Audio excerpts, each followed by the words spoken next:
નમસ્કાર દર્શક મિત્રો, મિરર ઓફ ધી વર્લ્ડ ન્યૂઝમાં આપ સૌનું હાર્દિક સ્વાગત છે।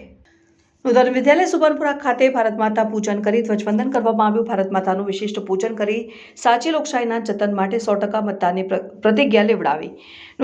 નૂતન વિદ્યાલય સુભાનપુરા ખાતે આજરોજ પ્રજાસત્તાક દિવસની ઉજવણી ધામધૂમથી કરવામાં આવી હતી। શાળાના આચાર્ય ડોક્ટર ઘનશ્યામભાઈ ચાવડા દ્વારા ધ્વજવંદન કરવામાં આવ્યું। ત્યારબાદ મંડળના પ્રમુખ શ્રીમતી હસુમતી જયસ્વાલ, પ્રાથમિક વિભાગના આચાર્ય હેતલબેન પટેલ અને તમામ શિક્ષક તથા વિદ્યાર્થીઓ દ્વારા ભારત માતાનું પૂજન કરવામાં આવ્યું। ત્યારબાદ લોકશાહીનું પર્વ એટલે કે ચૂંટણીમાં વિદ્યાર્થીઓ પોતાના પરિવાર અને સોસાયટીના સભ્યોને મતદાન અવશ્ય કરાવશે તેવી પ્રતિજ્ઞા લીધી હતી અને જીએસટી ભવન 2 ખાતે પ્રાથમિક શાળાની વિદ્યાર્થીઓએ દેશભક્તિ ગીતો પર સુંદર મજાનું નૃત્ય કર્યું।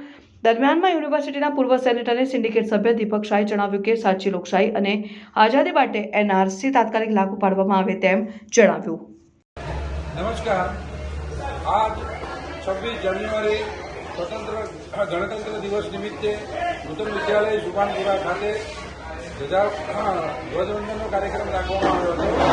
ત્યારબાદ વર્તમાનમાં જે કે સ્થાનિક ચૂંટણીઓ આવી છે એના સંદર્ભમાં વિદ્યાર્થીઓ અને શાળાના સ્ટાફને ચૂંટણી માટેની મતદાન કરવા માટેની પ્રતિજ્ઞા લેવામાં આવી હતી।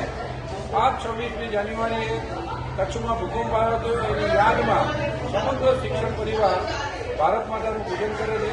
આજે શાળાના પ્રમુખ શ્રીમતી હસુમતીબેન જયસ્વાલ, પ્રાથમિક વિભાગના આચાર્ય શ્રીમતી હેતલબેન અને નૂતન વિદ્યાલય પરિવારના સમગ્ર સ્ટાફ વિદ્યાર્થીઓ દ્વારા ભારત માતાનું પૂજન કરવામાં આવ્યું હતું।